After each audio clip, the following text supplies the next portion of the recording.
Hey guys, tonight we are traveling way back.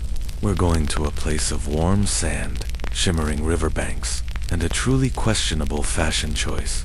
I'm talking about ancient Nubia, specifically during a time when Egyptian culture was all the rage, and the height of elegance involved strapping a scented cone of animal fat to your head and letting it melt all over you at a party. It sounds sticky. Honestly, you probably wouldn't survive this. Not because of any great danger, but because the lack of air conditioning combined with a melting fat hat would likely cause a modern person to simply short. It's a sensory experience we are just not prepared for. So, before you get comfortable, take a moment to like the video and subscribe, but only if you genuinely enjoy what I do here. Your support means the world, and it helps these quiet stories find other people who might need them. And if you have a moment, I'd love to know where you're listening from and what time it is. It's always fascinating to see this little community of ours stretching across the globe, all winding down at once. Now, dim the lights. Maybe turn on a fan for that soft background hum, and let's ease into tonight's journey together. The first thing you're aware of is not a sound, but a warmth. It's a gentle, persistent heat that seems to radiate from the very earth beneath you, seeping up through the reed mat where you lie. Your bed is not soft, not in the way you might understand it. It is firm, woven, and your head is propped on a smooth, curved block of sycamore wood. Historians will one day call these headrests and display them in museums, puzzling over how anyone ever got a wink of sleep on them. But for you, it is the only pillow you have ever known. Its cool, polished surface, a small relief from the night's lingering warmth. A thin blade of golden light slices through the single high window slit in your mud brick home, landing perfectly on a small gecko doing its best impression of a wall ornament. It doesn't move. You don't move. For a few moments, the world is just the two of you, suspended in the quiet dawn. There is no alarm clock, no jarring noise to pull you from your dreams. Your body wakes with the sun, a rhythm as old as the great river that flows just a short walk from your door. You can smell the river, even from Hera Green, earthy scent of silt and reeds, the lifeblood of this land. This is the Nile, the great provider. Every year, without fail, it swells and spills over its banks, leaving behind a gift of rich, black soil that allows your civilization, the kingdom of Kush, to thrive in the heart of the desert. Without that dark, fertile mud, there would be no papyrus, no grain, no life. It's the most reliable thing in the world, and the thought of it is as comforting as the familiar weight of your linen sleeping cloth. Slowly, you sit up. The air in your small room is still and dry. It smells of baked clay, dried herbs hanging from the ceiling, and something else. A faint, sweet, and resinous perfume that clings to everything you own. It's the smell of your trade. You are a perfumer, an artist who works not with paint or stone, but with myrrh, frankincense, fragrant flowers, and aromatic woods. You swing your legs off the low sleeping platform, and your bare feet meet the cool, packed earth floor. You stretch, your joints popping softly in the silence. Your home is simple, a few connected rooms with thick walls that keep the worst of the afternoon sun at bay. You share it with your family, but this morning, the stillness tells you they are already up and about their duties. You pad over to a large clay jar in the corner, dipping a small bowl into the cool water stored within. Splashing it on your face, you feel the last tendrils of sleep wash away. The water is precious, hauled from the river each morning. A daily ritual as essential as breathing. Dressing is a simple affair. You wrap a clean kilt of white linen around your waist. It's lightweight, practical, and a little scratchy at first, but it will soften with the day's movements. As you tie the knot, you catch a glimpse of yourself in a small, polished disc of bronze that serves as a mirror. The reflection is dim, distorted, more of a vague impression than a true likeness. You see a dark silhouette, the glint of the coal that still faintly lines your eyes from yesterday, and the intricate braids of your hair. Asterisk looking out the window slit. You see the world bathed in the soft, hazy light of early morning. The sky is a pale, milky blue, not yet burned white by the midday sun. You can hear the distant, gentle lowing of cattle being led to pasture, and the first calls of the boatmen on the river. It's a peaceful sound. Your world feels small and large all at once. You know your village, your neighbors, the rhythm of the seasons. But you also know you are part of a grand, ancient kingdom. One that trades with and sometimes bows to the even grander kingdom of the Egyptians far to the north. Traders bring stories of their golden pharaohs, their colossal temples, their strange, animal-headed gods. Historians will one day debate the precise nature of this relationship. Was it domination, a forced cultural exchange, or something more nuanced? For you, it's just a simple reality. The Egyptians are powerful. Their influence is everywhere, from the style of your coal to the gods you honor. But your Nubian roots run just as deep as the great river itself. Asterisk, a familiar, wonderful smell pulls you from your thoughts. It's the scent of fresh bread baking on an open fire, a smell that means the day has truly begun. But beneath it, another scent calls to you, the rich, woody aroma of frankincense and the sweet perfume of blue lotus flowers drifting from the next room. Your workshop. It is time to begin your work, the slow and patient art of crafting scents fit for nobles, priests, and perhaps even the gods themselves. You follow the scent into the adjoining room, your workshop. It is the heart of your home and the heart of your craft. The air here is thick with a complex symphony of smells, a library of aromas built over years of patient work. The sharp, almost citrusy tang of frankincense resin, the deep, earthy sweetness of myrrh, the heavy perfume of dried lotus petals, and the clean, woody scent of cedar shavings. They all swirled together in the still, warm air.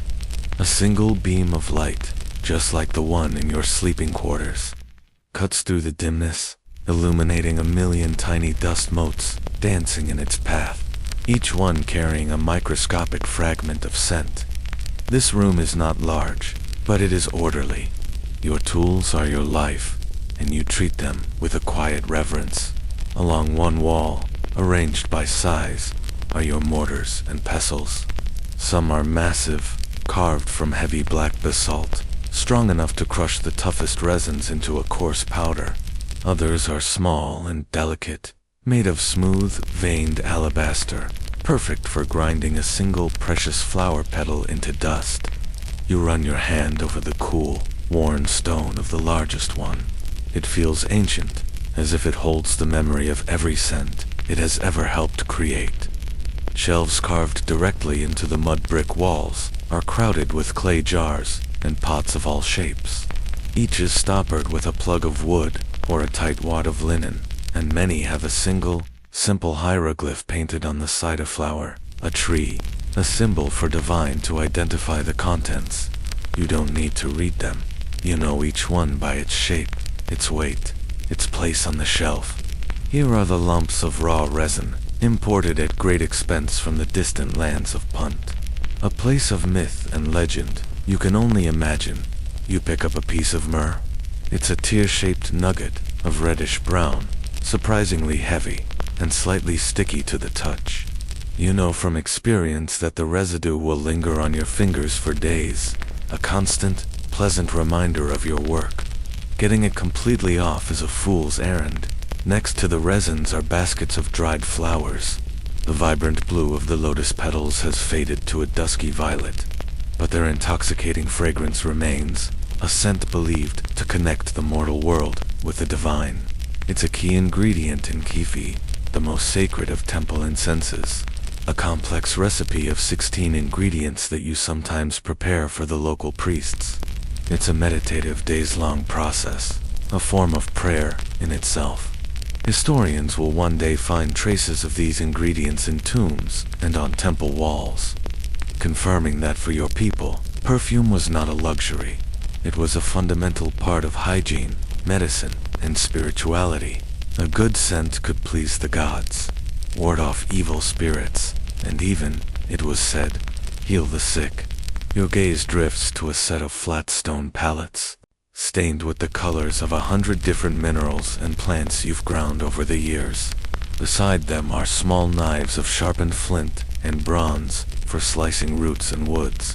In the corner sits your most important apparatus, a low clay brazier, currently cold, its surface blackened with soot. This is where you gently heat oils and fats to coax them into accepting the fragrances you introduce. It is a delicate dance of temperature and timing. Too hot, and you scorch the precious scent. Too cool, and the infusion fails. You walk over to a large, shallow, ceramic bowl. It contains a thick, creamy white substance, rendered and purified animal fat, most likely from an ox. It is odorless, a blank canvas awaiting your art. This is the foundation for many of your creations, including the very perfume cones that are so popular at feasts and festivals. The technique is one of patience. You will press fragrant flowers into the fat. Leave them for a day or two until their scent has leached out. Then replace them with fresh blossoms, repeating the process until the fat is thoroughly saturated with perfume. It's a slow, gentle method, but it captures the true essence of the flower in a way that heating or crushing sometimes can't. You dip a finger into the cool fat. It's smooth and waxy. The idea of wearing this on your head might seem bizarre to an outsider, but to you, it is the height of sophistication. It is a slow-release perfume, a personal cloud of fragrance that envelops you and those around you as the evening warms. It is also a sign of wealth and status. The ingredients are not cheap. A single jar of good frankincense can cost more than a month's worth of grain. As you contemplate the fat, you wonder about the secrecy of your craft. There are no books, no scrolls with your recipes written down. The knowledge lives in your head and in your hands, passed down from your mentor, who learned it from theirs, in a chain stretching back into the mists of time. Historians will wonder how these recipes were passed down. Were they closely guarded family secrets, or recorded on papyrus that has long since turned to dust? You smile at the thought. Some things aren't meant to be written. They must be learned through touch, through smell, through the quiet rhythm of the work itself. For now, you have a simple task to begin the day. You need to prepare a batch of moringa oil, a light, clear oil that serves as a carrier for your liquid perfumes. You take a handful of dried moringa seeds and place them in a small stone mortar. You pick up the matching pestle, its weight familiar in your palm. As you begin to grind, a soft, rhythmic scraping sound fills the quiet room. It is the sound of your craft, the first note in a long, slow song of creation. The motion is repetitive, meditative.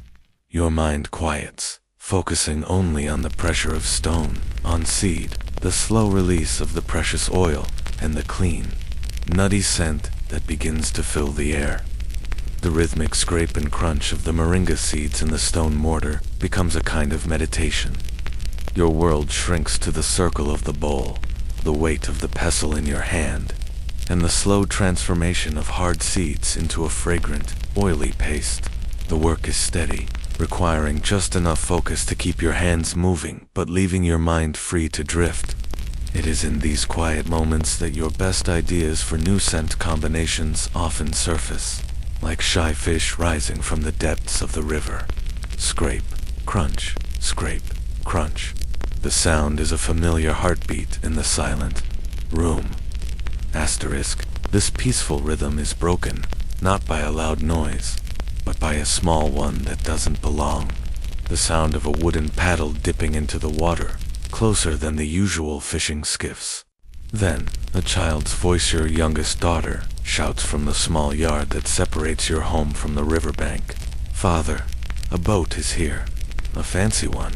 Asterisk, you set the pestle down carefully, wiping your oily hands on a piece of rough linen cloth you keep tucked into your kilt.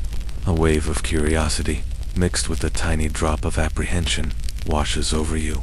Unscheduled visitors are rare, and fancy boats are rarer still. You step out of the dim workshop into the now bright morning. The sun is higher, and the air is noticeably warmer. You have to squint against the glare reflecting off the river's surface. Asterisk there. Tied to your family's small wooden landing is a sleek reed skiff. It's not a fishing boat or a ferry barge. This one is slender, with a high, gracefully curved prow, and it's being pulled by 2 servants in clean, matching kilts. A third man is stepping onto the bank, moving with a careful deliberation that suggests he is not used to dusty, uneven ground. His kilt is made of the finest, whitest linen, pleated with a precision you've only seen on nobles and high-ranking officials. It's so white it almost hurts your eyes.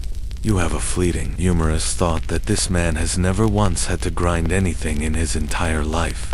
Asterisk, he sees you, and his eyes do a quick, almost imperceptible scan, taking in your simple working kilt, the sheen of oil on your hands, and the dusting of fragrant powders on your arms. I seek the master perfumer of this household, he says, his voice polite but formal, carrying the clear accent of the capital city. Far to the north. Asterisk, I am he, you reply, your voice a little rough from the morning's silence. Asterisk, he gives a slight bow of the head, a gesture of respect that nonetheless feels practiced. I bring a message from my master, the Honorable Neboman, overseer of the royal granaries. The title hangs in the air, heavy with importance. Neboman is one of the wealthiest men in the district. His villa, a sprawling complex of gardens and courtyards on the other side of the river. You have supplied his household with incense and scented oils before, but you have never dealt with him directly. Asterisk, my master, Neboman, is holding a banquet in 2 evenings' time to celebrate the beginning of the inundation. The messenger continues, referring to the annual flooding of the Nile. It will be a night of great feasting and music. He has requested that you prepare 12 of your finest perfume cones for his most honored guests. Asterisk, you feel a swell of pride. 12 cones is a significant order. Asterisk, he wishes for a unique scent. The man adds, something that captures the spirit of renewal and abundance. He leaves the creation to your expert judgment. Asterisk, this is more than just a large order. It's a commission, an artistic challenge. Your mind immediately begins to race, flicking through your mental library of scents. Lotus for rebirth, of course. Frankincense for sanctity, perhaps a touch of cinnamon bark for warmth, and a hint of mint for freshness. Like the new green shoots that will soon emerge from the fertile mud. Asterisk. Then the messenger says something that truly surprises you. Furthermore, the Honorable Neboman extends a personal invitation for you to attend the banquet as his guest. Asterisk, you blink. This is unusual. You are an artisan, a respected one, but an artisan nonetheless. You supply the luxuries for the wealthy. You do not typically sit beside them at their feasts. It is a sign of immense respect for your craft.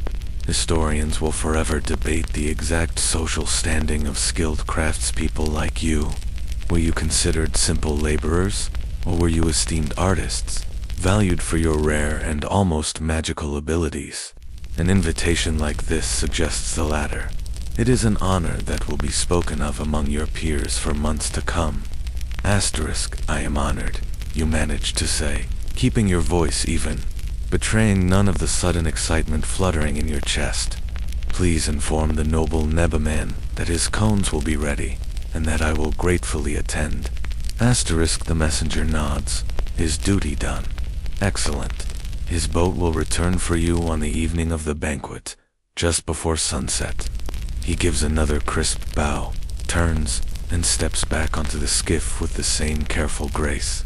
The 2 servants push off from the bank, and the boat glides away into the main current of the river, leaving behind only the gentle lapping of water against the shore and the faint impression of a world very different from your own. Asterisk. You stand there for a moment, watching until the skiff is just a dark shape in the shimmering distance. The quiet returns, but it's a different kind of quiet now. It is charged with purpose, with a deadline. You turn and walk back into your workshop. The air, still thick with the sense of your trade, now smells like opportunity. You look at the mortar, filled with half-ground moringa seeds. The simple, everyday task suddenly feels trivial. You set the pestle down beside it, with a soft click. The real work is about to begin. The commission ignites a quiet fire within you. This is not just about making perfume. It's about crafting an experience, a scent that tells a story of renewal and celebration. Your mind is already a whirlwind of possibilities, but you know that inspiration is not found sitting still. It is found in the raw materials themselves. You grab a small woven basket, its reeds worn smooth from countless trips, and head out the door. It is time to go to the market. You walk away from the river, leaving the cool, green corridor of papyrus and acacia trees behind. The path takes you toward the heart of the village, and the landscape quickly changes. The air grows dustier, drier. The sun, climbing higher in the sky, beats down with a comfortable insistence. It's the kind of heat you've known your whole life, a dry, baking warmth that feels like a physical presence. You pass by other mud brick houses, some with small, vibrant gardens, where lentils, onions, and garlic grow in neat rows. You hear the bleating of a goat, the laughter of children playing a game with stones, and the rhythmic thumping of women grinding grain. These are the familiar sounds of your community, the backdrop to your life. As you get closer to the market square, the sounds and smells intensify, blending into a single, overwhelming sensory wave. The market is the village's vibrant, chaotic, and utterly essential heart. It's an open-air affair, a sprawling collection of stalls, shaded by simple canopies of woven palm leaves. The air is thick with 1,000 competing aromas, the sharp tang of drying fish, the sweet scent of dates and figs piled high in glistening mounds, the earthy smell of pottery fresh from the kiln, and the pungent, animal smell of the livestock section. It's a lot to take in, a far cry from the curated, delicate sense of your workshop. You navigate the throng with practiced ease, nodding to familiar faces. A baker, his arms white with flour up to the elbows, offers you a warm piece of flatbread, and you thank him, tearing off a piece as you walk. It's dense and nutty, flavored with ground coriander. You pass a stall where a man is meticulously weaving sandals from papyrus reeds, his fingers a blur of motion. Another vendor is selling brightly colored faience beads, their brilliant blue and green glinting in the sun like tiny, captured pieces of the river. Your destination is a specific corner of the market, a section where the air becomes noticeably more fragrant and exotic. This is where the traders who deal in luxury goods set up their stalls. Here, you can find things that have traveled thousands of miles to reach your small village on the Nile. One merchant, a man with skin darker than your own and a strange, musical accent, has laid out his wares on a heavy wool blanket. You see bolts of finely woven linen, dyed in rich shades of red and indigo, and small, intricately carved wooden boxes from the Levant, but you are here for the scents. You approach a stall run by an old woman you know simply as the Myrrh lady. Her face is a beautiful map of wrinkles, and her eyes are sharp and knowing. She has been trading in resins and spices since before you were born. Her stall is a treasure trove. Piled in rough burlap sacks are the raw ingredients of your art. You see the reddish-brown tears of myrrh, the pale, yellowish lumps of frankincense, and the dark, fragrant bark of cinnamon, brought by caravan all the way from lands far to the south and east. Historians will one day meticulously trace these trade routes, marveling at the vast network that connected your world to India, Arabia, and the heart of Africa. For you, it's just the simple magic of the market. You can buy a piece of a tree that grew in a land you will never see. You greet the old woman, and she smiles, her teeth stained from chewing on some kind of root. The perfumer, she says. her voice raspy. Looking for something special for the gods, or for a woman. It's an old joke between you. Asterisk for a noble, you reply, playing along. And he wants the scent of new beginnings. Asterisk, her eyes twinkle. She understands immediately. She gestures to a small, cloth-wrapped bundle. I received a new shipment of galbanum this morning, from the Syrian caravans. It has a wonderfully green, fresh scent, like crushed leaves after a rain. She opens the bundle, and a sharp, intensely green fragrance cuts through the market's dusty air. It is perfect. It is the scent of life, pushing through wet earth. You nod, and she uses a small bronze scale to weigh out a generous portion for you. Asterisk, you also purchase some of her best frankincense, selecting the pale, translucent pieces that you know will burn with the purest, most heavenly aroma. You add a few sticks of cinnamon bark and a small pouch of spikenard, a fragrant root that will add a deep, earthy bass note to your creation. As you pay her in rings of silver, a common form of currency, before standardized coins existed, you ask if she has any calamus root. It's a reed that grows in marshes, and its root has a sweet, warm scent. Historians often puzzle over the exact identification of some ancient botanicals mentioned in texts, but you know precisely the plant you seek. Asterisk, the sweet flag, she says, nodding. The boys just brought some in from the delta this morning. She pulls a few long, knobby roots from a damp cloth. They smell fresh, sweet, and slightly spicy. This will be the heart of your scent, the bridge between the fresh greenness of the galbanum and the warm sanctity of the frankincense. Asterisk, with your basket, now heavy with precious ingredients, you say your goodbyes and begin the walk home. The sun is higher now, hotter, and you are eager to get back to the cool shade of your workshop. Your mind is no longer racing. It is calm and focused. You can already smell the finished perfume in your imagination.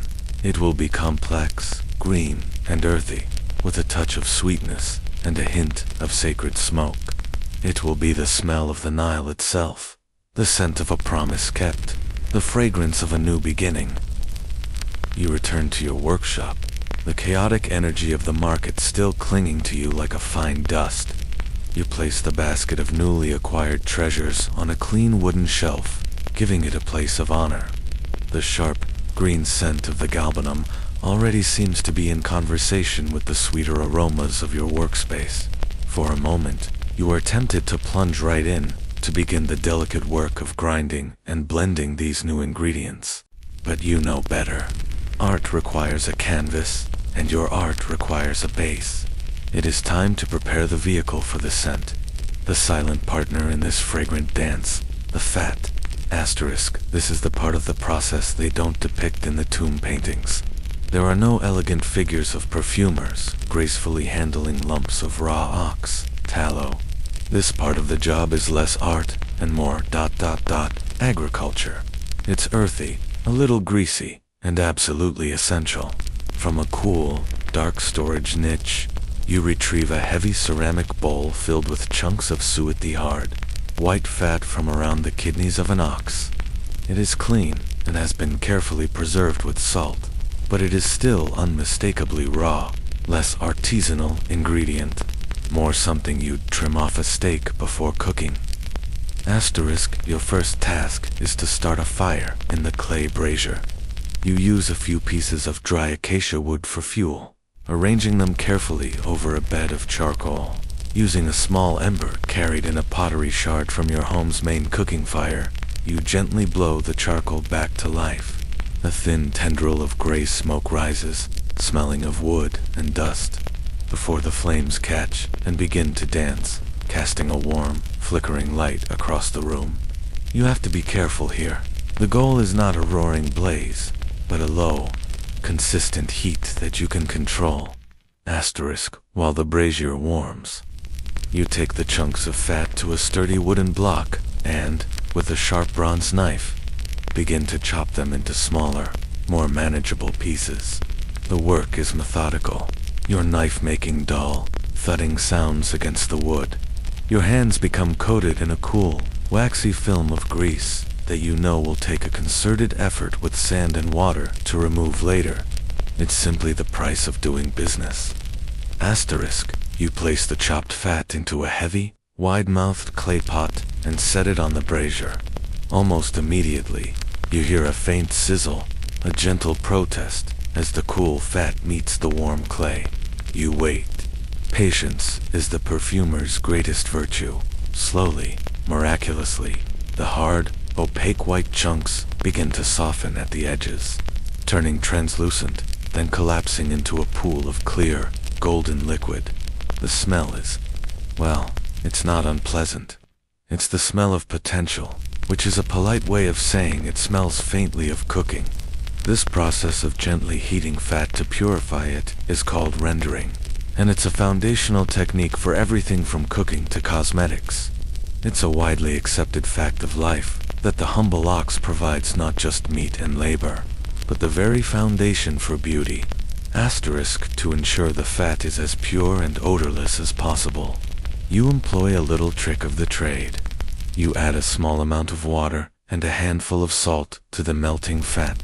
As the mixture simmers gently, the salt helps draw out impurities, which either sink to the bottom with the water or float to the top in a light scum. This is a lesser-known step, one that separates a novice from a master. Anyone can melt fat, but it takes skill to render it so pure that it becomes a completely neutral vessel, ready to absorb and hold the most delicate of perfumes without tainting them with a meaty undertone. No one wants to arrive at a banquet smelling like a roast. Asterisk, after a while, you carefully lift the heavy pot off the heat. Using thick pads of linen to protect your hands, you prepare to strain the liquid. You place a large, clean bowl on the floor and stretch a piece of fine weave linen over its opening. Then, with a steady hand, you pour the hot, liquid fat through the cloth. It streams through in a shimmering golden waterfall, leaving behind the small, crispy bits of tissue and other impurities in the makeshift filter. The resulting liquid is beautiful, perfectly clear, radiant, and smelling of nothing but clean, warm potential. Asterisk, now you face a professional choice. The rendered fat alone will work, but in the heat of a crowded banquet hall, it can melt a little too quickly, becoming a fragrant but messy rivulet down a guest's face. Historians will one day wonder if beeswax was added to the mixture to give the cones more stability and a higher melting point. The evidence is inconclusive, a subject of quiet debate among scholars of ancient daily life. But you are not a scholar, you are a craftsman, and your experience tells you that a little beeswax is a very good idea. From another jar, you take a small lump of golden beeswax, smelling faintly of honey and sunshine, and drop it into the still hot liquid fat. It dissolves quickly, disappearing into the mixture but adding its structural magic. Asterisk. You stir the concoction one last time with a smooth wooden paddle. The base is complete. It sits in the bowl, a pool of liquid gold, slowly beginning to cool and thicken at the edges. The messy foundational work is done. Now, the true artistry can begin, the infusion of the soul, the scent, into this clean and waiting body. Asterisk, with the waxy base cooling to a gentle, receptive warmth, you turn your full attention to the heart of the matter, the scent itself. This is where precision and intuition must work in harmony. You retrieve the precious ingredients from your market basket, laying them out on a clean stone slab. The knobby calamus roots, the sharp green galbanum resin, the pale tears of frankincense, the curled scrolls of cinnamon bark. They look like a collection of oddities, a pile of rocks and twigs. But to you, they are a palette of unreleased music. Asterisk, your first step is to break them down, to release their fragrant spirits. You begin with the hardest materials. You place a handful of frankincense tears into one of your heavy basalt mortar. As you bring the pestle down, the resin doesn't so much crush as it shatters, releasing a sharp, piney balsamic cloud of scent that instantly elevates the air in the room. It's a sacred smell, the one you associate with temple rituals and hushed reverence. It feels like you're pulverizing solidified prayers. The work is tough on the arms, requiring a steady, powerful rhythm, but the aromatic reward is immediate. Asterisk, once the frankincense is a coarse powder, you set it aside in a small clay dish.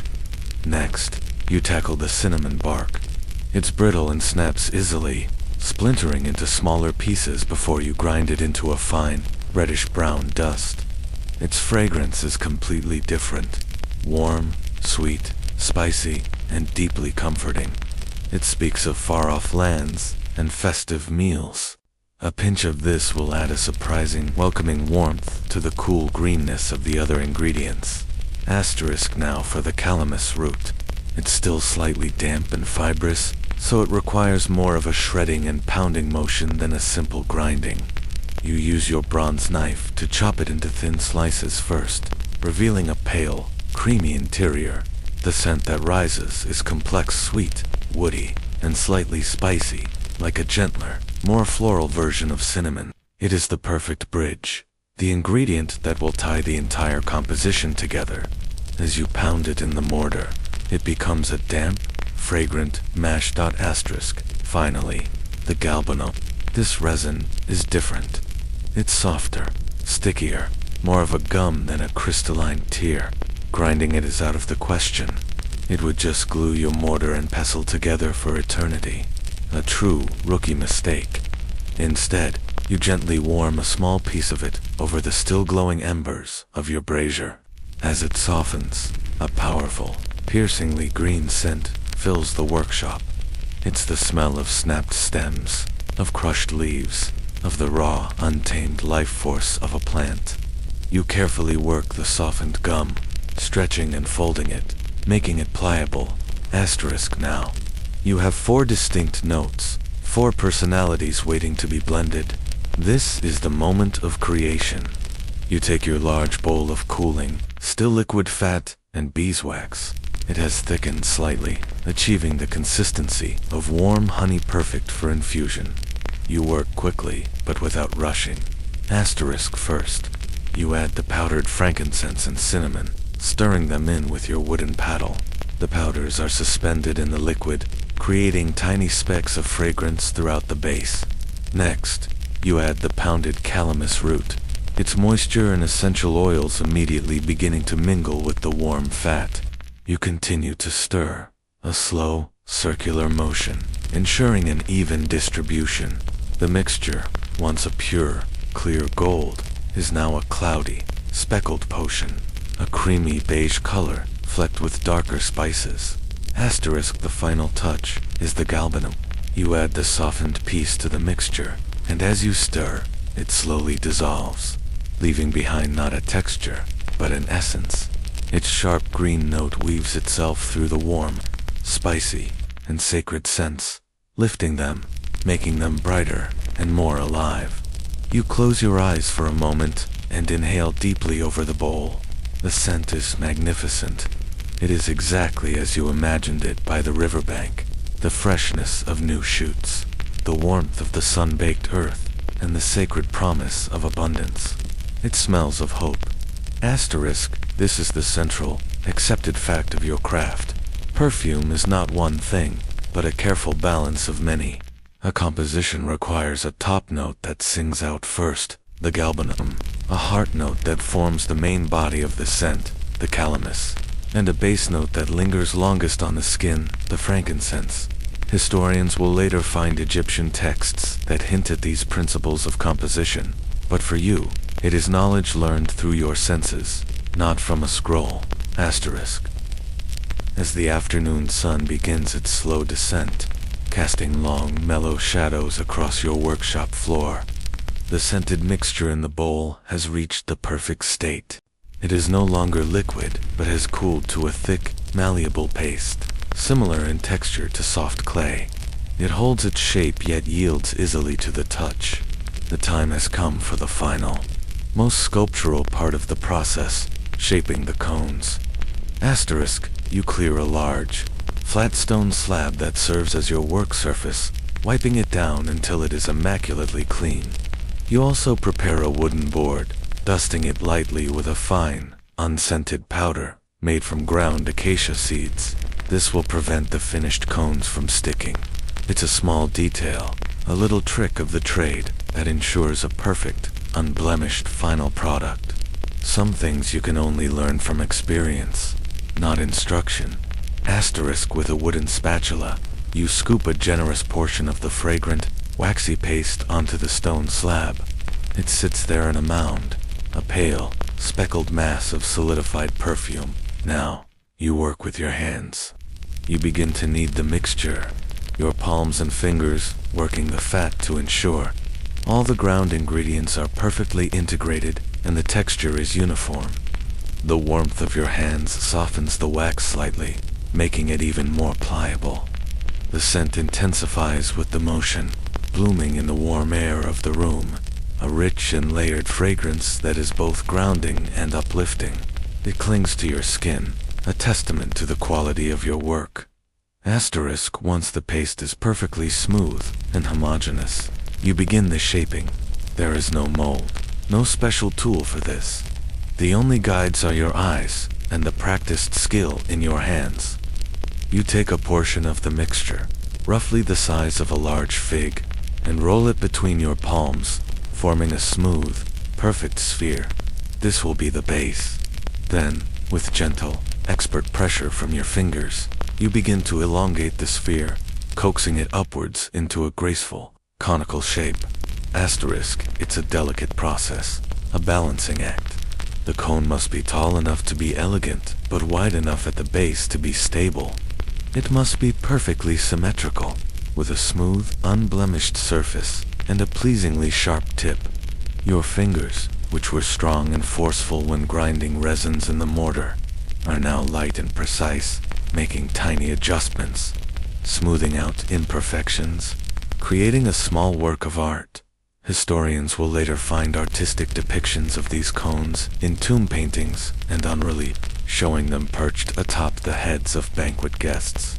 They will debate their exact size and shape, were they tall and slender, or short and stout. The truth, as you know, is that it varied with the maker's skill and the host's budget. You are making cones for a nobleman. They will be elegant.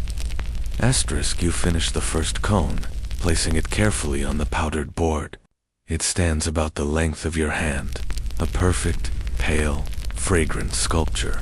It looks almost good enough to eat, like some strange, exotic sweetmeat. You smile at the thought. 1 down, 11 to go. Asterisk, the work falls into a comfortable, meditative rhythm. Scoop, knead, roll, shape. Scoop, knead, roll, shape. Each cone is a small repetition of the last, yet each requires your full attention. The light in the workshop softens further, turning from gold to a dusky orange. The sounds from the village outside begin to change.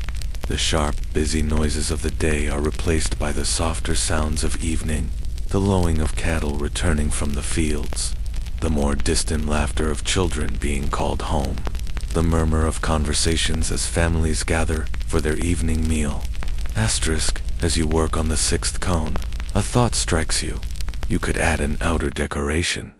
It's not required by the commission, but it is a mark of a true master. You pause and go to a small, special jar on your highest shelf. Inside are dried deep blue lotus petals, carefully preserved from the last harvest. Their color is still remarkably vibrant. You also take a few dried red safflower petals. Asterisk, for the remaining cones, you add one final step. After shaping each one to perfection, you gently press a single, perfect blue lotus petal onto one side of the cone, its delicate form adhering to the waxy surface. On the opposite side, you press a tiny, fiery red safflower petal. The effect is beautiful. The simple, pale cone is transformed into something more, a canvas for the vibrant colors of the river garden. It's an embellishment that speaks of luxury and care. You know, Neboman, a man of taste, will appreciate the extra effort. This little flourish is something that archaeology might never uncover. The petals would simply melt away with the fat, leaving no trace for future scientists to find. a lost detail of an ancient art. Asterisk, by the time you finish the 12th and final cone, the room is deep in shadow, lit only by the faint, dying glow of the embers in the brazier. The 12 cones stand in neat rows on the wooden board, like a small, silent, and intensely fragrant army. They are ready. You feel a deep sense of satisfaction. You have taken the raw, and sometimes messy, gifts of the earth's resins from distant trees, fats from a powerful beast, roots from the marsh, and transformed them into objects of fleeting, fragrant beauty. Asterisk, you carefully slide the board onto a high shelf where the cones will be safe, allowing them to cool and harden completely overnight. Tomorrow you will wrap them carefully in fresh linen for their journey, but for now, your work is done. You stretch, your back aching slightly from bending over the stone slab. You look at your hands. They are coated in a thick, waxy layer of the perfume, a testament to your labor. It will take hot water and sand from the riverbank to scrub them clean. But even then, you know a faint ghost of the scent will remain for days, a sweet reminder of your creation, a perfume earned through craft and skill. Asterisk, the day of the banquet arrives, not with a crash of cymbals, but with the same gentle warmth as any other day. You wake, perform your morning rituals, and tend to the smaller, everyday tasks of your trade. You crush dried mint leaves for a housewife's headache remedy, and prepare a small jar of scented moringa oil for a young woman's wedding gift. The 12 cones sit on their high shelf, now fully hardened, their fragrance a constant, subtle presence in the workshop, a quiet promise of the evening to come. Asterisk, as the sun begins its westward slant, you know it is time to prepare yourself. Attending a nobleman's banquet requires more than just showing up. It requires a transformation, a shedding of the dusty, work-stained artisan to reveal the honored guest beneath. Your preparations begin, as all important rituals do. With the river, asterisk, you walk down to the small family landing, the same one where the messenger's boat arrived. The late afternoon sun is a soft, golden honey, and the Nile flows by, a wide, lazy ribbon of silver and brown. You strip off your simple work kilt and wade into the cool, silty water. The sudden chill is a welcome shock against your warm skin, washing away the day's heat and fatigue. The water is alive. Its current, a gentle but persistent tug against your legs. Asterisk for bathing. You use a special substance. It is not soap as a future world would know it. It's a block of cleansing paste you make yourself. A mixture of animal fat, ash, and clay, scented with a touch of lavender. It doesn't lather or foam, but as you rub it over your skin, the clay gently exfoliates, and the fat moisturizes, while the ash acts as a cleansing agent.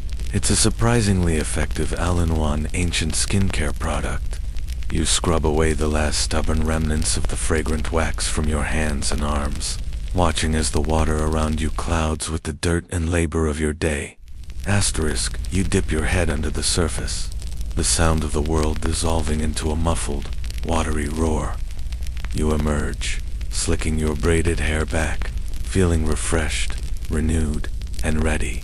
You wade back to the bank and dry yourself with a fresh linen cloth, the rough texture invigorating against your clean skin. Asterisk, back in your home, the next stage of preparation begins. Anointing. From a special alabaster jar, you pour a small amount of scented oil into your palm. This is one of your own creations, a light oil infused with the scent of water lilies and sandalwood. It is not for selling. It is for you. You rub it over your shoulders, your chest, your arms, and your legs.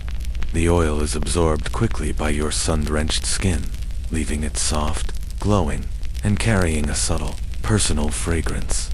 This is a fundamental part of hygiene and grooming in your culture. It protects the skin from the dry air and hot sun. Historians know from written records and residues found in tombs that this practice was universal, from the lowest farmer to the pharaoh himself. To be anoiled was to be uncivilized. Asterisk now, for your clothes. You unroll a piece of linen that is far finer and whiter than your daily wear. It is almost translucent, a sign of its quality. Arranging it is an art in itself. You wrap it around your waist, but this is a more complex kilt, with intricate pleats that you carefully arrange in the front. The crisp, clean lines of the pleats are a mark of formality and elegance. It feels strange to wear something so pristine. You are constantly, subconsciously aware of it, trying not to brush up against any dusty walls. It's the ancient equivalent of wearing a brand new white suit and being terrified of spilling something on it. Asterisk. You are ready. Your family gathers at the door to see you off, their eyes wide with a mixture of pride and awe. To them, you are stepping out of your familiar world and into the pages of a story. You give your daughter a small, reassuring smile, and she reaches out to touch the fine pleats of your kilt, her fingers tracing the crisp lines. Asterisk. As you step outside, you see that the sun is kissing the horizon, painting the western sky in fiery strokes of orange, pink, and purple. The air is cooling rapidly, and a gentle evening breeze is beginning to stir the reeds along the riverbank. And there, just as the messenger promised, is the sleek reed skiff, gliding silently to your landing. It looks even more elegant in the soft light of dusk. Asterisk. One of the servants from before hops onto the bank and bows, gesturing for you to board. Before you do, you turn back to your workshop one last time. You carefully retrieve the wooden board holding the 12 perfume cones. They are cool and solid to the touch, their combined fragrance a subtle but potent cloud. You hand the board to the servant, who accepts it with the reverence one might reserve for a tray of jewels. Asterisk. Then, you step onto the skiff. The boat rocks gently beneath your feet as you find your balance. There is a clean reed mat laid out for you to sit on. You settle down, feeling the fine linen of your kilt arranged around you, a world away from the rough wood of your own fishing boat. The servant with the cones places the board carefully at the front of the skiff, and with a soft push from a pole, you are away, gliding out onto the broad, calm expanse of the Nile. Asterisk. The journey is quiet, almost dreamlike. The only sounds are the gentle splash and drip of the poles dipping into the water, and the distant evening chorus of frogs and insects. As you move away from your village, the familiar sounds of life fade, replaced by the deep, ancient silence of the river at twilight. Asterisk. It is now, in this moment of transition, that you must perform the final, and perhaps strangest, step of your preparation. You reach for one of the cones from the board. You select the one you feel is the most perfect, its shape flawless, its decorative petals vibrant against the pale wax. You hold it in your palm for a moment. It is cool, solid, and surprisingly heavy. And now, you must place it on your head. Asterisk. You lift it, and with a careful, deliberate motion, you position the flat base of the cone directly on top of your braided hair. It's a very peculiar sensation. The cone is not fixed in place with pins or straps. It is held there by a combination of balance and the slightly tacky texture of your hair, which, like most people's, is styled with a little beeswax to hold its shape. The cone wobbles for a terrifying second before settling. Its weight is noticeable, a solid presence that you are acutely aware of. It feels precarious. You have a sudden, comical vision of it toppling off into the river with a sad little splash. You sit a little straighter, moving your head with a newfound, rigid dignity. Asterisk. This practice is one of the most debated and curious customs for future historians. Tomb paintings clearly show both men and women wearing these cones at banquets. Yet no actual cone has ever been found by archaeologists. The soft mixture of fat and beeswax would simply decompose over the millennia, leaving no trace. This lack of physical evidence leads some scholars to question if the paintings were purely symbolic, representing a divine aura of scent rather than a literal object. But you, sitting in this boat with a solid lump of scented fat perched on your head, know the truth. It is very, very real. Asterisk, the cone is cool against your scalp, a stark contrast to the warm evening air. For now, its scent is subtle, a delicate whisper of the complex fragrance locked within. The magic has not yet begun. That requires warmth, the warmth of a crowded room, of dancing, of life. You resist the urge to touch it, to check if it's still there. You just have to trust it. You can imagine the other guests of honor, in other boats gliding along the Nile from their own homes, all performing this same slightly awkward ritual, each of them balancing their own personal fragrant accessory. Asterisk, you look up at the sky. The first stars are beginning to appear, pinpricks of silver in a deepening indigo canvas. The river reflects the fading light, turning from silver to a dark, inky purple. On the opposite bank, you can see the first flicker of torches, a warm orange glow that signals your destination, the villa of Nile. The soft sounds of music, the gentle plucking of a harp, the low thrum of a drum begin to drift across the water, a siren's call to the feast. The strange weight on your head suddenly feels less like a precarious balancing act and more like a crown. Asterisk, the skiff glides over water that has turned to dark, polished glass. The fiery sunset has bled away, leaving behind a deep, velvety twilight that softens the edges of the world. The river has become a perfect mirror, reflecting the first sharp silver stars and the pale sliver of a crescent moon. Your posture has taken on a new, almost comical, rigidity. You are hyper-aware of the cone on your head, making no sudden movements. Your neck held as if you are balancing the kingdom's entire treasury on your scalp. The two boatmen at the prow and stern are They move with an economy of motion that suggests they've pulled 1,000 perfumers with wobbly headwear to 1,000 parties.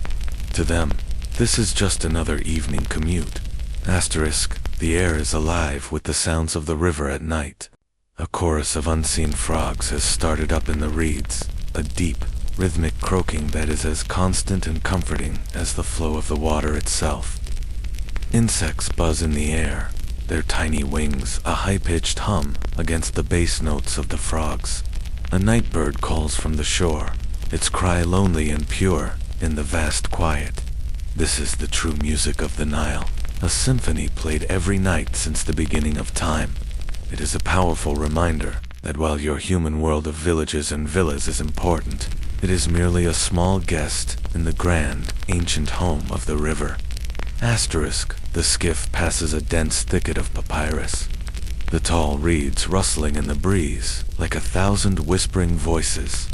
The boatmen guide the skiff skillfully through the main channel, their long poles finding purchase in the riverbed with soft, sucking sounds.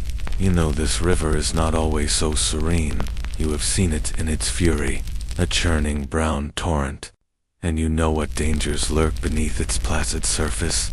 Asterisk ahead, a pair of eyes and nostrils breaks the surface, followed by a great, dark head that looks like a smooth, wet boulder.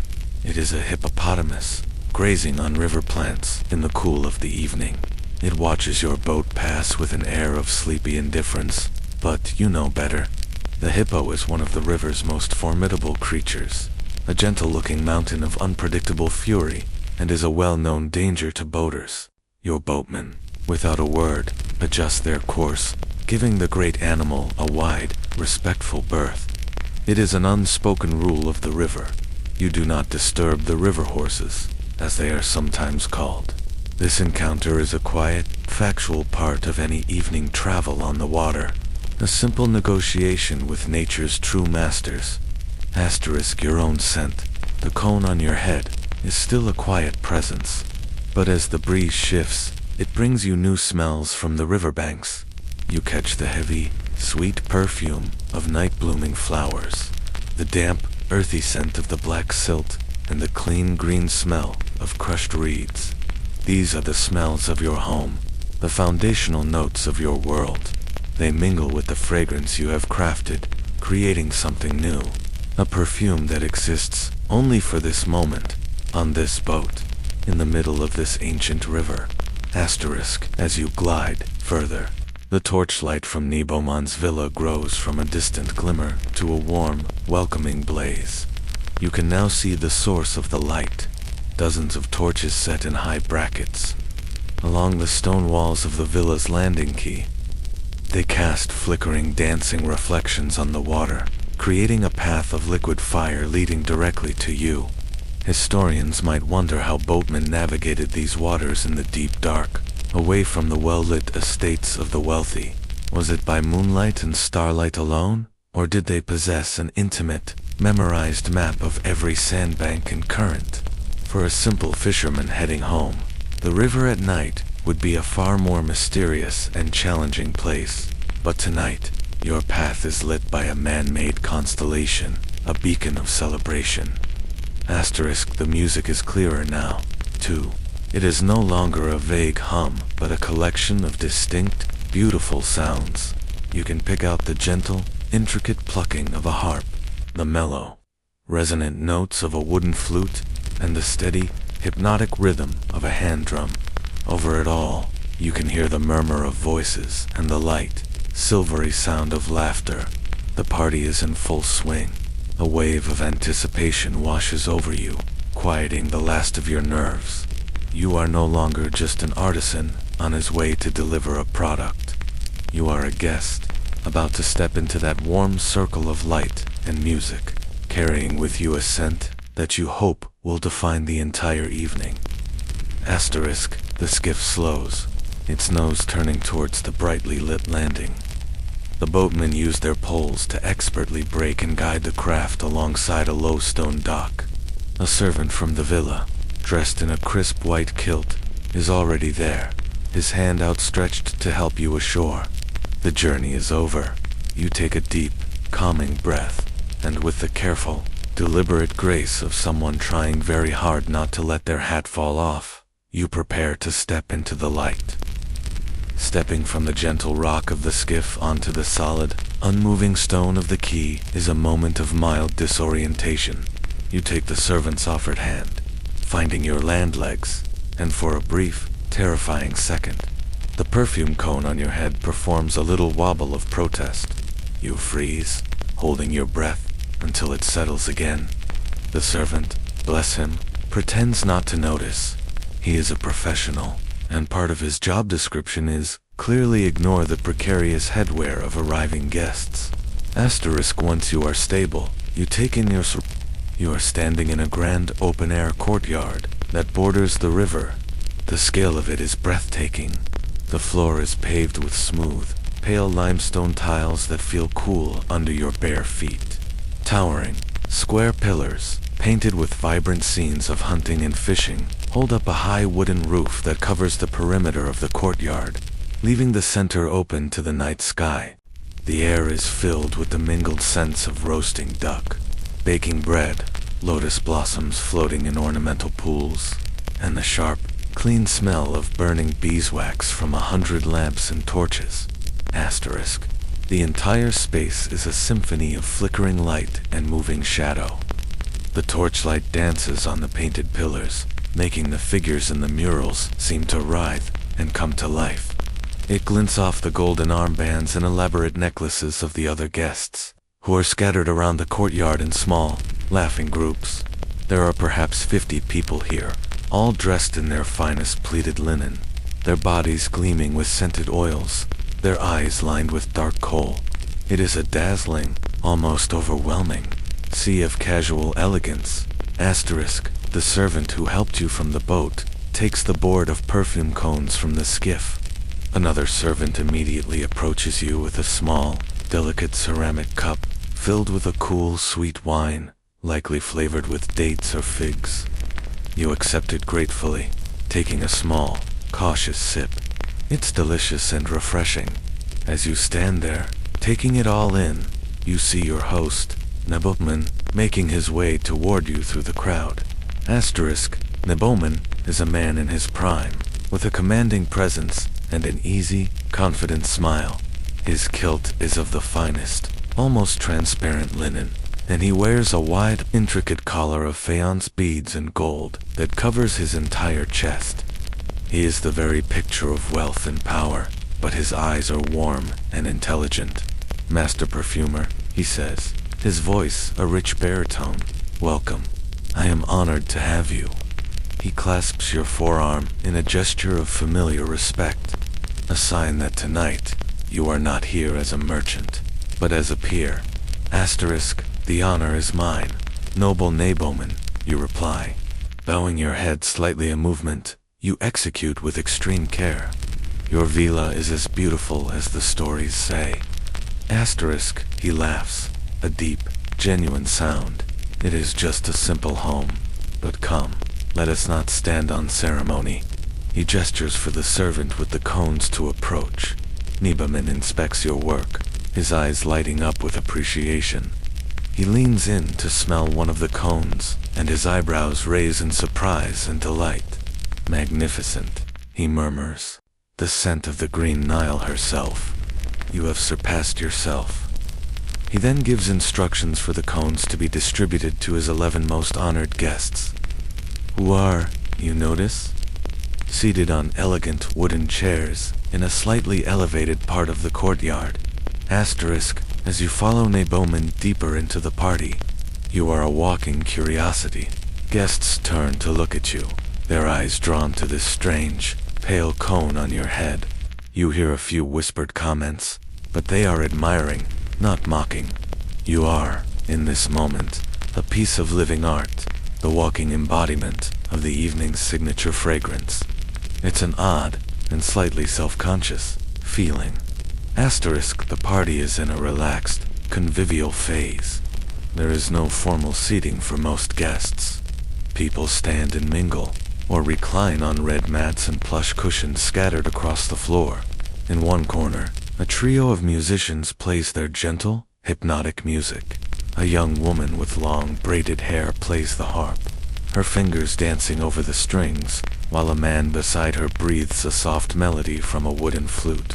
A third musician, a woman, taps out a complex, understated rhythm on a drum held between her knees. Their music is not a performance to be watched, but an atmosphere to be inhabited. It is the perfect soundtrack for a warm evening of conversation and wine. Asterisk.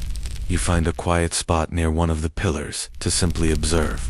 You see servants moving silently through the crowd, refilling cups, offering trays laden with dates, figs, honey cakes, and roasted chickpeas.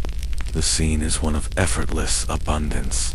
Historians will piece together a picture of these banquets from tomb paintings, like the famous one discovered in Neboman's own tomb chapel. These paintings show guests feasting, musicians playing, and young serving girls attending to everyone's needs. But the paintings are idealized.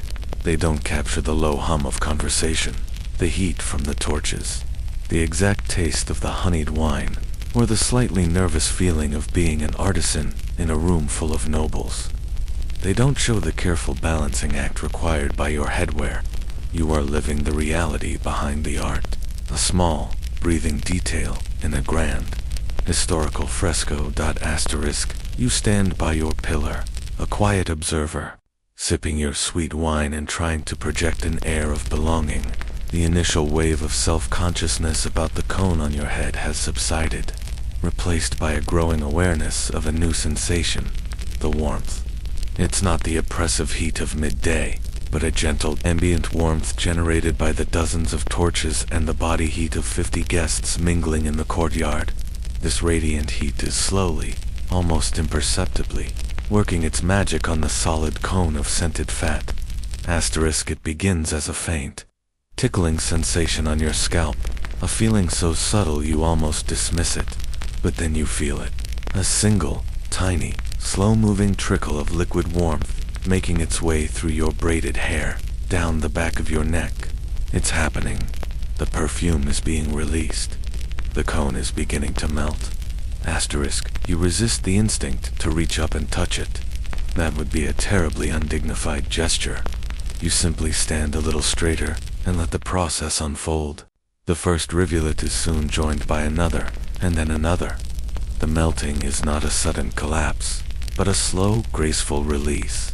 The waxy, fragrant liquid trickles down your hair, over your shoulders, and onto your chest, following the paths of your collarbones.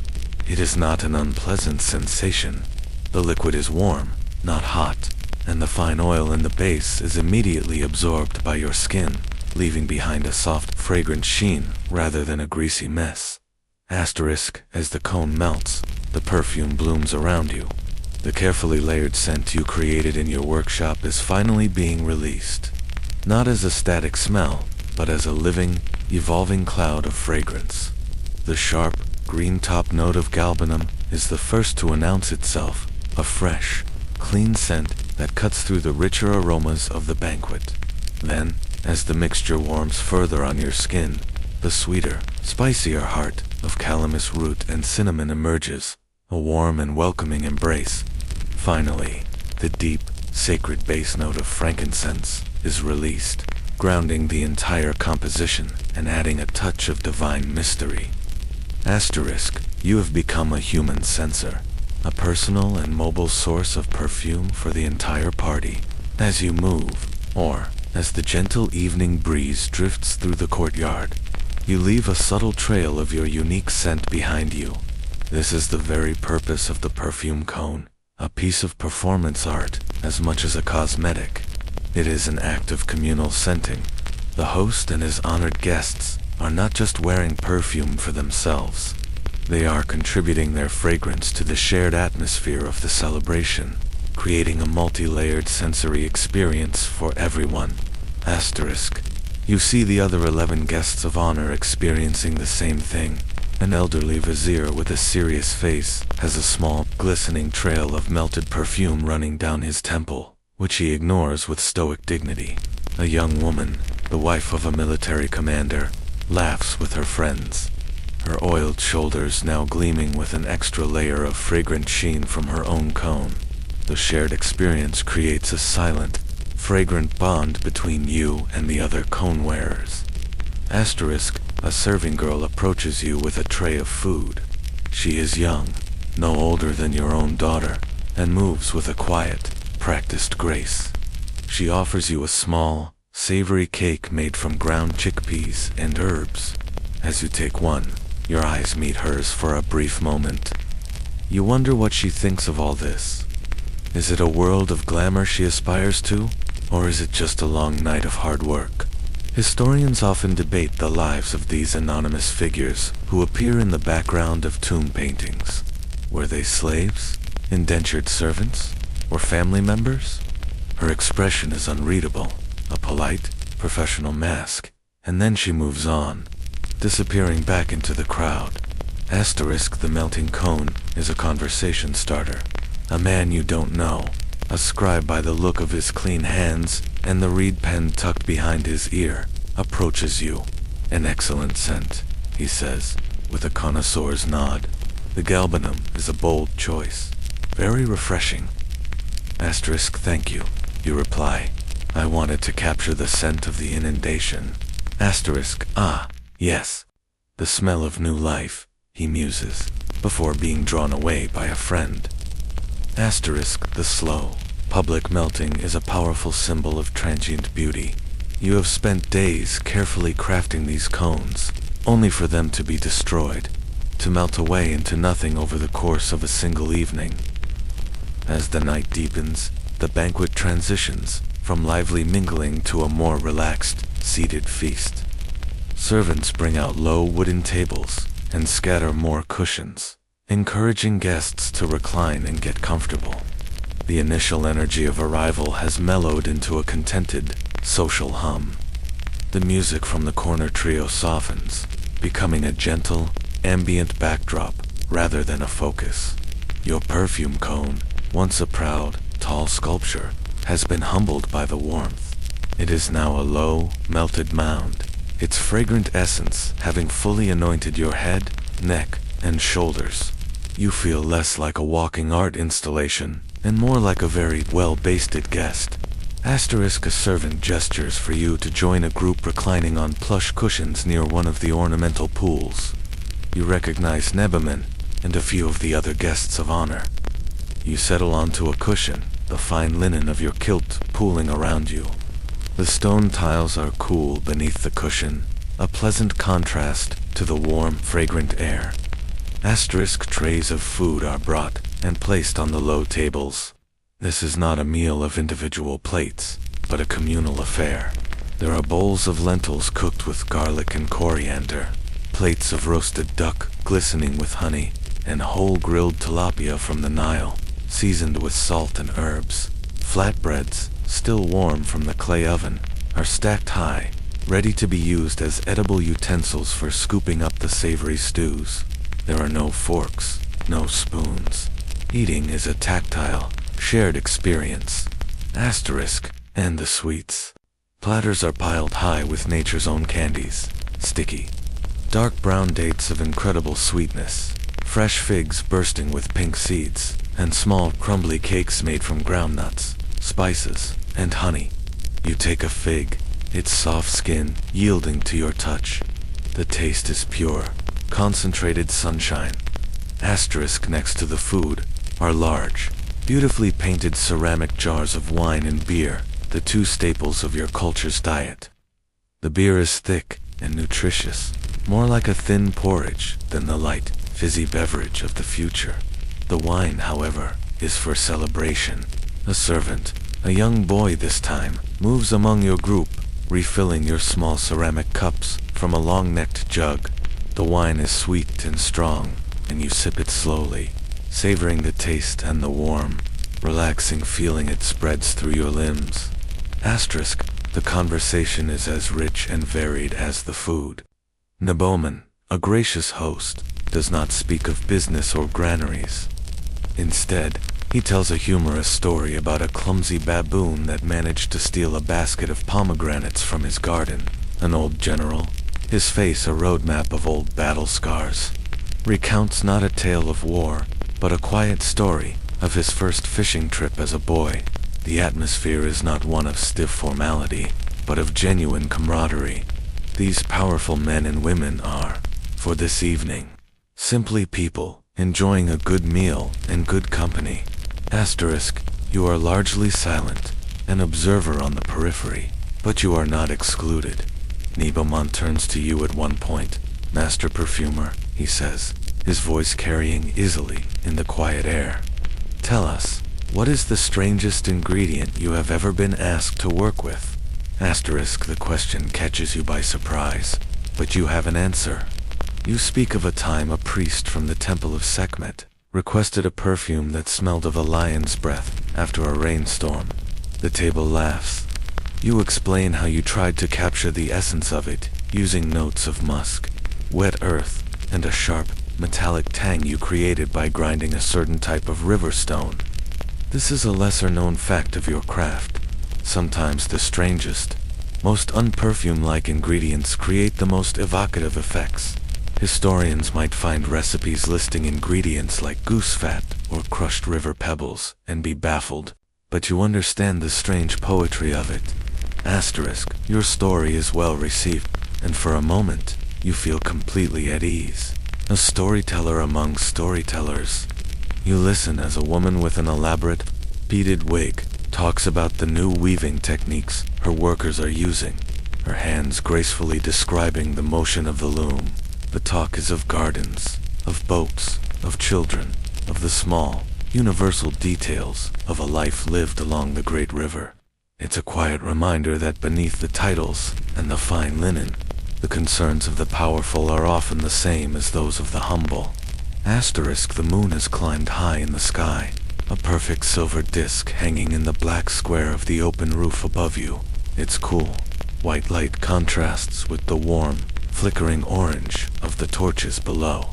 The ornamental pool beside you mirrors the scene perfectly, a silent, watery window into another, upside-down world of stars and fire. You trail your fingers in the water. It is cool and silky, and the lotus blossoms floating on its surface release a faint, fresh scent as they bob in the ripples. The feast is not just about taste and sound, but a carefully orchestrated symphony for all the senses. Asterisk, the night wears on, not in hours, but in the slow burning down of the torches and the even slower emptying of the wine jars. The feast winds down. The platters of food, once piled high, now hold only a few stray dates and the delicate skeletons of grilled fish. The initial energy and lively conversation have softened into a state of shared, peaceful lethargy. Guests recline on their cushions, their bellies full, their minds calmed by the wine and the gentle music that still drifts from the corner of the courtyard. Many of the guests are now engaged in a quiet, popular pastime, a board game called Sonnet. You watch two men, a high priest and a shipbuilder, hunched over a beautifully inlaid wooden board. The board is a grid of 30 squares, some marked with hieroglyphs representing good or bad fortune. They move their carved ivory pieces according to the throw of 4 flat sticks, which act as dice. The game is not just a simple diversion. It is a metaphor for the journey of the soul through the underworld. Landing on a good square brings you closer to the afterlife, while a bad square can send you back. Historians will find these game boards in countless tombs, including that of the boy king Tutankhamun, a testament to its profound cultural importance. It was a game for the living and a guide for the dead. You watch the priest and the shipbuilder, their faces serious and focused in the flickering torchlight. They are not just playing a game, they are rehearsing for their final journey. The soft click of the ivory pieces on the wooden board is a quiet, contemplative sound, a perfect counterpoint to the gentle music. You, however, feel a different kind of pull. The warmth of the courtyard, the richness of the food, and the slow, steady sips of wine have all conspired to make you incredibly sleepy. Your eyelids feel heavy. The world has taken on a soft, blurry edge. The pillar behind you feels like a solid, comforting presence to lean against. Your perfume cone is now just a memory, a faint, fragrant sheen on your skin. Its grand performance complete. You look up at the square of night sky, framed by the roof. The moon is beginning its descent, and the stars of the constellation you know as the great hippopotamus seem to have wheeled across the heavens. You know these stars, as well as you know the bends in the river. They are your clock and your calendar, telling you when to plant, when to harvest, and when the great flood is coming. They are the most reliable storybook in the world, one that never changes. Nibaman, your host, seems to notice the collective, contented weariness of his guests. He does not clap his hands or make a loud announcement. He simply gives a subtle nod to his head musician, the harpist, who has been playing soft, intricate melodies, shifts her tune. The music becomes slower, simpler, each note allowed to hang in the air for a moment before the next is played. The flute joins in, not with a melody, but with a low, drone-like note that is profoundly calming. The drum falls silent. It is the sound of the evening coming to a gentle, managed close. Guests begin to stir, stretching languidly. There are no abrupt goodbyes. Instead, people rise in small groups, giving quiet nods and soft-spoken farewells to their host and their friends. Servants appear as if from nowhere, ready to light the way for departing guests, or to guide them back to their waiting boats. The entire process is as smooth and unhurried as the river itself. You rise to your feet, feeling a little unsteady from the wine and the long period of reclining. You find Nibomin and bow your head, this time without fear of dislodging your head. Thank you for an unforgettable evening, noble Nibomin. Your hospitality is as boundless as the Nile. He smiles, placing a hand on your shoulder. The evening was made memorable by your artistry, he says, his voice low and sincere. I will have a servant deliver your payment in the morning, and a little extra as a token of my personal gratitude. You thank him again, feeling a deep sense of satisfaction. You have not only fulfilled your commission, but have earned the respect and admiration of your patron. It is more than you could have hoped for. A servant with a single lit torch appears at your side, ready to guide you back to the quay. You take one last look at the scene, the scattered cushions, the glowing embers of the torches, the last few guests murmuring their goodbyes under the vast silent canopy of stars. The party is over, leaving behind a beautiful, peaceful exhaustion. It is time to go home. You follow the bobbing circle of light cast by the servant's torch. The path takes you away from the main courtyard, through a covered stone colonnade that borders a dark, silent garden. The air here is cooler and smells of damp earth and night-blooming jasmine. A sharp, clean contrast to the rich, smoky air of the banquet. The servant doesn't speak, and you are grateful for the silence. The only sounds are the soft slap of your bare feet and his. Sandals on the stone flags and the gentle crackle of the burning torch. Asterisk, you arrive back at the riverside quay. It is empty now, save for your small skiff, which waits patiently, a dark shape against the moon-slicked water. The two boatmen are resting inside it, their forms silhouetted against the river's gleam. They stir as you approach, readying their poles for the journey home. The servant who guided you holds the torch high, illuminating the boat and the water's edge, ensuring your safe passage. You thank him with a nod and step back onto the skiff. The familiar, gentle rock, a welcome sensation. Asterisk, with another quiet push, you are away from the shore, leaving the last vestiges of Nibeman's villa and its world of light and luxury behind, as the skiff glides out into the center of the river. The torch on the quay shrinks until it is just another pinprick of light, indistinguishable from the stars it seems to have joined. Asterisk, you are plunged into a profound and beautiful darkness. The moon, now low in the western sky, provides just enough silvery light to navigate by. The river is a vast, quiet highway of liquid moonlight.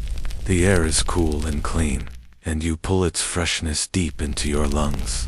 All the mingled perfumes of the party have been washed away by this pure, simple air, which smells only of water, reeds, and the cool night. The scent of your own melted perfume still clings faintly to your skin, but it is a soft, personal ghost of a fragrance now. A pleasant memory, rather than a grand statement. Asterisk, you lie back on the reed mat, your head pillowed on your arms, and look up at the star-dusted canopy of the sky. It is a breathtaking sight, a spectacle far grander than any nobleman's feast, without the competition from torches and lamps. The sheer number of stars is overwhelming. The Milky Way is a thick, shimmering band of celestial dust. A river of light mirroring the dark river of water you travel upon. You feel a sense of profound smallness, but it is not a frightening feeling. It is a comforting one. You are a tiny part of this immense, beautiful, and orderly universe. Asterisk, the journey home is the reverse of the journey out. The sounds are the same, the drip of the poles, the chorus of frogs, but they feel different now. They are not sounds of anticipation, but a lullaby, a gentle soundtrack for the end of a long and eventful day. Your body is heavy with a pleasant weariness. Your mind is quiet. The events of the evening drift through your thoughts, not as sharp memories, but as soft, dreamlike impressions.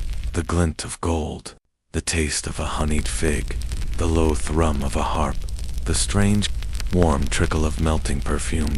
Asterisk, you pass the great, slumbering hippopotamus again, a dark, mountainous shape in the shallows. You glide past the whispering thickets of papyrus.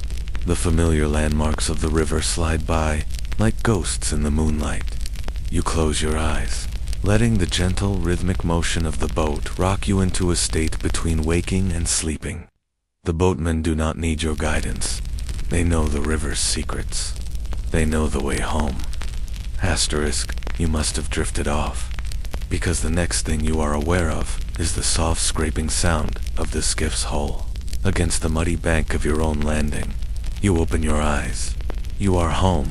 Your small mud brick house is a dark, silent shape against the star-filled sky. There are no torches here, only the deep, familiar peace of your own small corner of the world. Asterisk, you thank the boatman, your voice a low murmur in the stillness. You step off the boat onto the cool, damp earth of your own land. You watch as the skiff pushes off and disappears back into the moonlit darkness. leaving you alone in the perfect quiet of the pre-dawn. You walk the few steps to your door, lift the simple wooden latch, and slip inside. The house is dark and still, and the air smells of home, of cool clay, sleeping children, and the faint, lingering ghosts of 1,000 perfumes. You have returned from the world of magic, back to the world of reality, and you have never been more grateful for its simple, quiet embrace, and now, your long night is over. You have returned from the noise and the light of the banquet to the deep, familiar quiet of your own home. The gentle rocking of the boat still seems to linger, a soft, soothing motion that encourages your body to release the last of its tension.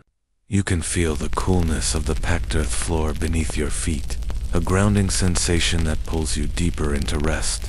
There is nothing left to do, nothing left to see. The story is finished, and all that remains is the peaceful, silent darkness. Let your breathing slow, mirroring the gentle, lazy flow of the moonlit Nile. With every slow breath out, feel yourself letting go of the day, just as you let go of the riverbank and drifted out into the current. Let go of any lingering thoughts, watching them float away like empty skiffs on the dark water, disappearing into the distance. There is only the quiet, the darkness, and the feeling of being safely home. The world outside will continue its turning. The stars will continue their slow wheel across the sky, but your journey is complete. You have arrived at the shores of sleep, and a soft, deep, and peaceful rest is waiting for you here. There is nothing to do but close your eyes and drift,